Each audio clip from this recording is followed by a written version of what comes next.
नमस्कार दोस्तों। WHO के अनुसार 14 वर्ष से कम आयु के लगभग 5% बच्चों को किसी ना किसी प्रकार की दिव्यांगता का सामना करना पड़ता है। हम सब भी यदा कदा ये सवाल उठाते हैं कि हमारे बच्चे का वजन नहीं बढ़ रहा, इसका कद नहीं बढ़ रहा। बच्चों के विकास को लेकर एक बड़ी पहल राजधानी लखनऊ के अपोलो अस्पताल ने की है। दोस्तों, एक विशेष चाइल्ड डेवलपमेंट क्लिनिक की शुरुआत की गई है, जिसकी देखरेख कर रही हैं certified child development specialist doctor Pranjali Saxena. Doctor Saxena को बाल चिकित्सा का एक लंबा अनुभव है। उनसे हम बातचीत करेंगे और जानेंगे कि इस विशेष चाइल्ड डेवलपमेंट क्लिनिक में किस तरीके का इलाज अब न केवल लखनऊ वालों को बल्कि संपूर्ण उत्तर भारत को मिलने वाला है। अगर हम डेवलपमेंटल और बिहेवियर डिसऑर्डर्स के लक्षण देखें तो ऐसे बच्चों में कई बार ये रहता है कि वो टाइम पे बोल नहीं पा रहे हैं, टाइम पे चल नहीं पा रहे हैं, टाइम पे बैठ नहीं पा रहे हैं, आई टू आई कांटेक्ट नहीं मेंटेन कर पा रहे हैं। अगर हम उनको कुछ बोल रहे हैं तो वो वापस पलट के जवाब नहीं दे रहे हैं, ऐसा लग रहा है कि वो सुन के भी अनसुना कर देते हैं। तो इस तरीके के लक्षण ये बिहेवियरल और कम्युनिकेशन डिसऑर्डर में होते हैं। स्पेशली अगर हम बोलें तो वो ऑटिज्म स्पेक्ट्रम डिसऑर्डर है। या फिर कई बार बच्चों में देखा गया है कि बहुत ज़्यादा हाइपर एक्टिविटी है। बच्चा ऐसा फील हो रहा है कि उसके अंदर कोई बैटरी फिटेड है, उसको हम रोकना चाहें तो वो रुकता नहीं, कभी इधर भाग रहा है, कभी उधर भाग रहा है। तो ये सारे लक्षण अगर हम जल्दी से जल्दी इनको आइडेंटिफाई करें तो हम इनको टाइमली इंटरवीन कर पाएंगे। क्योंकि जब हमारा ब्रेन ग्रो कर रहा है तो जो शुरू के 3 साल हैं वो बहुत ही इम्पोर्टेंट टाइम रहता है। अगर उस टाइम पे ब्रेन का पूरा माइलिनेशन हो रहा होता है, अगर उस टाइम पे हमने इंटरवीन किया तो जो आउटकम आते हैं, जो बच्चे का क्वालिटी ऑफ लाइफ है, वो फार बेटर होगी एज कम्पेयर टू कि अगर हम बाद में कुछ इंटरवीन कर रहे हैं। बाकी इस क्लिनिक में हाई रिस्क न्यूबॉर्न्स देखे जाते हैं। ये न्यूबॉर्न्स वो न्यूबॉर्न्स हैं जो किसी न किसी वजह से डिफरेंट एनआईसीयूज में एडमिटेड रहे हैं, या तो उनको कोई बर्थ पे ऑक्सीजन रिक्वायरमेंट रही है, या वो क्राई नहीं किए हैं बर्थ पे, उनको कोई झटके आए हैं, या दिमागी बुखार जिसको हम मेनिंजाइटिस बोलते हैं या सेप्सिस बोलते हैं, या बर्थ पे बिल्कुल उनको सीवियर जॉन्डिस हुई है जिसकी वजह से खून भी बदलना पड़ा है। तो ऐसे बच्चों में ये फॉलोअप शुरू से किया जाता है। लगभग 1 महीने से अगर हम देखें तो हमें कुछ साइलेंट मार्कर्स मिलना शुरू हो जाते हैं कि कुछ ना कुछ इसमें डेवलपमेंटल डेविएशन चल रहा है। तो ये डेवलपमेंटल डेविएशन आइडेंटिफाई करना बहुत इम्पॉर्टेंट है, जो कि हम रूटीन पीडियाट्रिक क्लिनिक्स में एकदम से नहीं कर सकते हैं। इसके लिए हम पूरा उनका न्यूरोलॉजिकल असेसमेंट करते हैं, जिसमें देखते हैं कि उनकी टोन कैसी है, उनका बिहेवियरल कैसा है, सारी चीज़ें देखी जाती हैं। और साथ में एक डेवलपमेंटल असेसमेंट करते हैं, जिसमें देखा जाता है कि बच्चा जो है वो अपनी स्किल्स टाइम पे एक्वायर कर रहा है कि नहीं कर रहा है।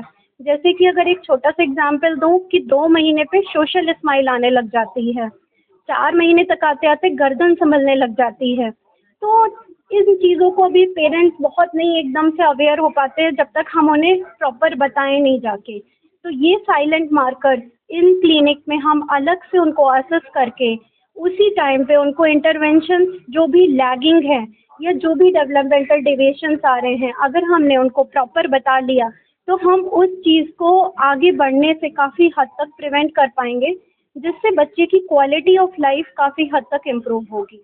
मैम, नवजात बच्चों के अलावा थोड़ी और बड़ी उम्र के बच्चे या किशोर बच्चे, उनकी भी अगर कोई समस्या है तो उसको लेके क्लिनिक में कैसे? बिल्कुल, ऐसे बच्चे जो किशोर उम्र के हैं उनमें आते हैं मेनली लर्निंग डिसेबिलिटीज़।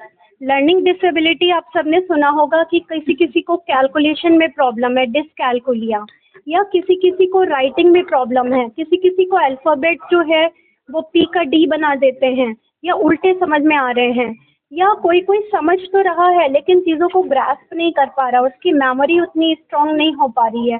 तो उन चीज़ों को भी मेडिकली असेस किया जाता है। इसमें ये देखा जाता है कोई मेडिकल डिसऑर्डर तो नहीं है, साथ में कुछ और उसको एनीमिया तो नहीं हो रहा है, उसको हाइपोथायरॉइडिज्म तो नहीं हो रहा है, जो कि एज अ पेरेंट हम नहीं समझ पा रहे हैं इतनी जल्दी।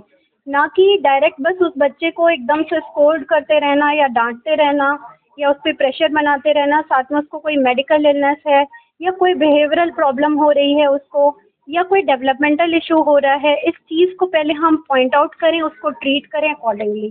तो लर्निंग डिसेबिलिटी हो गई, एडोलेसेंट बिहेवियर रिलेटेड इश्यूज हो गए जैसे कि इम्पल्सिविटी, कंडक्ट डिसऑर्डर, और एकदम से रुकना नहीं, कुछ और इश्यूज आना, एडोलेसेंट इश्यूज आना, तो ये सारे इश्यूज भी इस क्लिनिक में डील किए जाते हैं। मैम कई बार बच्चों के विकास को लेकर के भी पेरेंट्स बहुत चिंतित रहते हैं कि लंबाई नहीं बढ़ रही है, हाँ वजन नहीं बढ़ रहा है, तो उसके लिए इस क्लिनिक में क्या? हाँ, उसके लिए देखा जाता है कि बच्चे में जेन्युइनली कोई ऐसी प्रॉब्लम है जिससे उसका लॉस ऑफ एपेटाइट हो रहा है, या उसको कोई डिसऑर्डर है डेवलपमेंटल जिसकी वजह से वो कुछ भी खा नहीं रहा है, या जिसकी वजह से या कोई जेनेटिक प्रॉब्लम है या कोई न्यूट्रिशनल डेफिशिएंसीज रह रही हैं, जिनको एग्जामिन करके चाइल्ड को और इन्वेस्टिगेट करके हम पता कर सकते हैं।